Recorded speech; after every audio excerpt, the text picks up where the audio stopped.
Sir বাইদেউসকল কৰ্মচাৰীসকলে বিহুৰ বন্ধ লাভ নকৰিব হয়। ছাৰ বাইদেউসকল কিয়নো ৰাজ্য চৰকাৰৰ অধীনৰ চৰকাৰী কৰ্মচাৰীসকলে ভাবি আছিলে যে আমি নিশ্চয় বিহুৰ বন্ধখিনি উপভোগ কৰিব পাৰিম। আনহাতে যিসকল বেছিভাগ কৰ্মচাৰীসকলে যিহেতু তেওঁলোকে নিজৰ জিলা বাদ দি অন্যান্য জিলাত তেখেতসকলে যিকোনো বিভাগত কৰ্মৰত, সেইখিনি চৰকাৰী কৰ্মচাৰীসকলৰ কাৰণে আৰু বেছি অসুবিধা হ'ব। আৰু এই ক্ষেত্ৰত ইতিমধ্যে অসম চৰকাৰৰ ইলেকশ্যন কমিশ্যন ফালৰ পৰা আজি এয়া চাব 1 এপ্ৰিল তাৰিখে এক জাননী প্ৰকাশ পাইছে।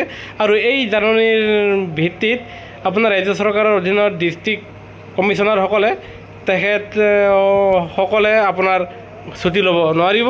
আৰু এই ক্ষেত্ৰত অহাকালি আপোনাৰ পঞ্চায়ত নিৰ্বাচনৰ দিন ঘোষণা হ'ব।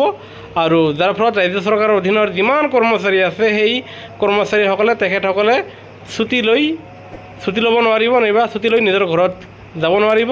আৰু এই ক্ষেত্ৰত আপোনালোকে বিভাগীয় কৰ্তৃপক্ষৰ পৰা নাইবা ইলেকশ্যন কমিশ্যনৰ ফালৰ পৰা আপোনালোকে ছুটি লৈহে আপোনালোকে ছুটি কটাব পাৰিব। আৰু যদিহে আপোনালোকে নলয় ছুটি, তেনেহ'লে আপোনালোকে ছুটি ল'ব নোৱাৰিব আৰু আপোনাৰ কৰ্মৰত জিলা আপোনালোকে ত্যাগ কৰিব নোৱাৰিব।